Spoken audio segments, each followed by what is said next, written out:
5월 14일입니다. 모르드게와 하만의 대결이라는 제목으로 에스더 2장 19절에서 3장 6절까지 말씀 읽습니다. 처녀들이 두 번째로 소집된 일이 있는데 그때 모르드게는 대궐에서 이 일을 맡아보고 있었다. 에스더는 자기의 혈통과 민족에 관해서는 모르드게가 시킨 대로 입을 다물었다. 에스더는 모르드게 스라에 있을 때에도 모르드게가 하는 말은 늘 그대로 지켰다. 모르드게가 대궐문에서 근무하고 있을 때 문을 지키는 왕의 두 내시 빅단과 데레스가 원한을 품고 아하수에로 왕을 죽이려는 음모를 꾸몄다. 그 음모를 알게 된 모르드게는 에스더 왕후에게 이 사실을 알리고 또 에스더는 그것을 모르드게가 일러주었다고 하면서 왕에게 말하였다. 사실을 조사해보고 음모가 밝혀지니 두 사람을 나무에 매달아 죽였다. 이런 사실은 왕이 보는 앞에서 궁중실록에 기록되었다. 이런 일이 있은 지 얼마 뒤에 아하수르 왕은 아각 사람 함무다다의 아들 하만을 등용하여 큰 벼슬을 주고 다른 대신들보다 더 높은 자리에 앉혔다. 대궐문에서 근무하는 신하들은 하만이 드나들 때마다 모두 꿇어 엎드려 절을 하였다. 하만을 그들께 그렇게 대우하라는 왕의 명령이 있었기 때문이다.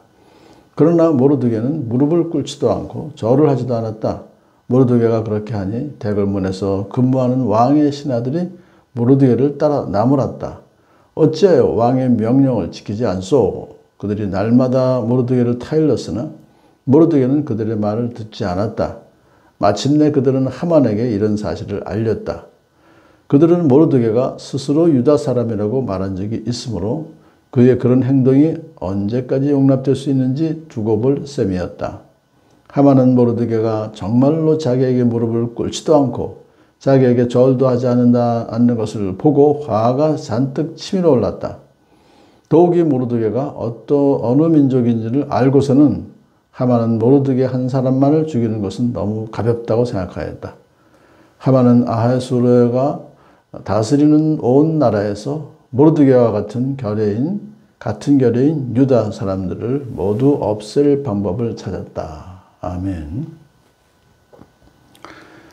이제 하나님께서 이 모르드게를 대궐에서 일을 맡아보게 해주셨어요. 아마도 모르드게는 원래 이스라엘의 왕족 중에 한 사람이어서 이제 포로로 끌려온 자이기 때문에 그래도 여러 가지로 인정을 받은 것 같아요. 대접을 좀 받은 것 같아요. 그래서 이제 에스더는 이제 왕후가 되었음에도 불구하고 항상 모르드게의 그 좀 영향권 안에 있다 그렇게 볼 수가 있습니다. 그래서 모르드게가 시키는 대로 입을 다물어서 자기가 유다 민족이라는 걸 밝히지 않았어요. 일부러 거짓말한 것이 아니라 침묵을 한 것이죠.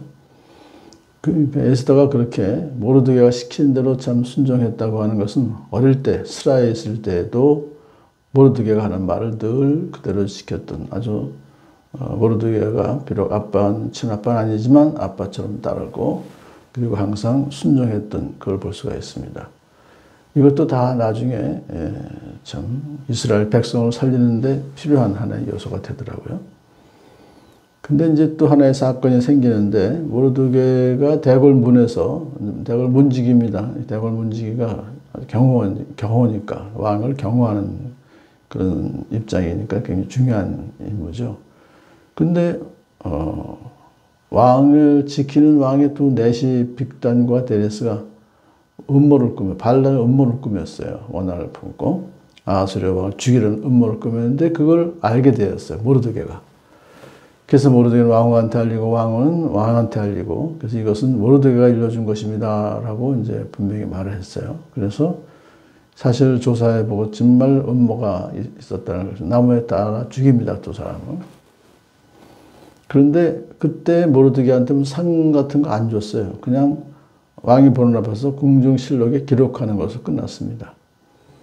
자, 근데 그렇지만 이거는 나중에 결국은 아주 굉장히 크게 하나님께서 이 사건을 쓰시죠. 다 필요가 있어서 이렇게 하나님께서 이런 일을 또 알게 하신 거예요. 음모를 알게 하신 것도 하나님이시죠. 자, 이런 일이 있은 다음에 이제 하만이 등장합니다. 근데 하만은 어떤 사람이냐?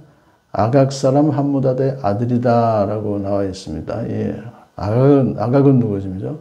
500년 전에 이스라엘 백성이 애굽을 나왔을 때 제일 처음으로 공격한 그런 부족이 바로 아말렉족입니다.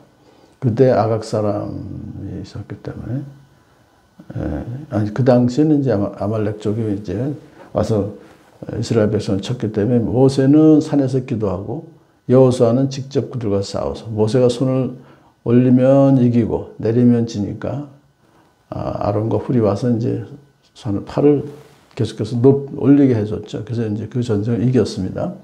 그런 전쟁을 하고 그다음에 나중에 사울이 결국 왕 아각을 이제 다 죽여야 되는데 또 살려줬죠. 그 사건이 하나의 큰 사건인데 결국은 계속해서 아말렉족은 이스라엘 백성을 괴롭히는 그런 존재들이고 두 양자가는 원수지간이 이제 된 거죠. 그 사람이에요. 아각 사람 함므다의 아들 하만은 아각 왕의 후손입니다. 그래가지고서는 이제 아하수르 왕이야 그 관계 없으니까 그를 제2인자로 높은 자리에 앉혔어요. 그러다 보니까 이 사람이 교만해져가지고 대궐문에 들락날락하는 그때마다 그 직원들이 신하들을 모두 끌어 엎드려 절을 하게 만들었어요. 이건 사실은 왕 이외에는 이렇게 하면 안 되는 건데 그렇게 했어요. 하만을 그렇게 대화하는 왕의 명령까지 이제 받아낸 거예요. 자기가 2인자니까 대단히 교만한. 근데 이것이 결국 우상을 섬기는 하만입니다. 그래서 자기를 그렇게 우상같이 섬기라는 그런 그 속뜻이 있었어요. 그렇기 때문에 모르드게는 무릎을 꿇지도 않고 절을 하지도 않습니다. 모르드게는 하만이 어떤 사람인지 아각 후에인지 알아요 다. 그러니까 이스라엘과 아각 후손들과는 원수지간인 걸 알고 하나님께서는 끝까지 아말렉을 다 처단하겠다 그렇게 말씀하셨거든요. 그리고 또 하나는 사람한테 어떻게 무릎을 꿇고 절을 해요. 왕도 아닌데. 하여튼 어쨌거나 그러니까 우상을 섬기는 그런 것을 거부한 거죠. 자, 그랬더니 이제 직원들이 왕의 명령을 어찌하여 어기노 지키지 않소면 죽는다는 거죠. 그런데 그런 위험을 무릅쓰고 끝까지 이제 안 들으니까 그들의 충고를 마침내 하만에게 보고합니다. 그러면서 왜 그러면 그런 무릎을 꿇지도 않고 절을 하지도 않느냐는 그 이유를 모르드게가 유다 사람이라고 밝히고 얘기를 한 것으로 봐집니다. 그랬더니 이제 하만에게 그대로 보고한 거예요. 저 사람 유다 사람이라고 하면서 절을 안 합니다. 그렇게 이제. 그랬더니 하만이 그냥 화가 잔뜩 치밀어 올랐죠. 그래서 더군다나 모르드게가 유다 민족이라는 걸 알고서는 하만이 결심합니다. 모르드게만 죽일 것이 아니라 너무 가볍다. 모든 유다 사람을 다 없애야 되겠구나 하고 그 방법을 찾았습니다.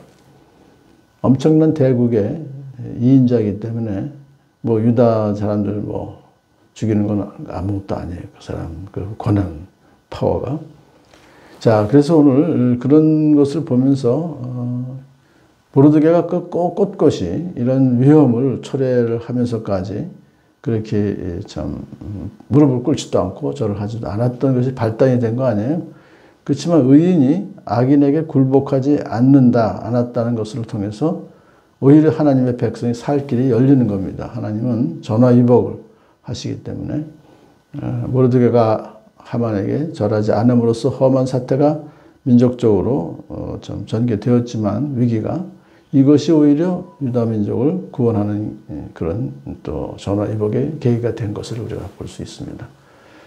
인생 살아가면서 우리가 오늘날도 하나님 앞에서 하나님을 최우선적으로 경외하며 세상의 그 우상들을 우리가 거기에 절하지 않고 우상을 다 이길 때 하나님께서 우리의 모든 삶을 또 전화위복으로 또 세워주실 것을 믿습니다.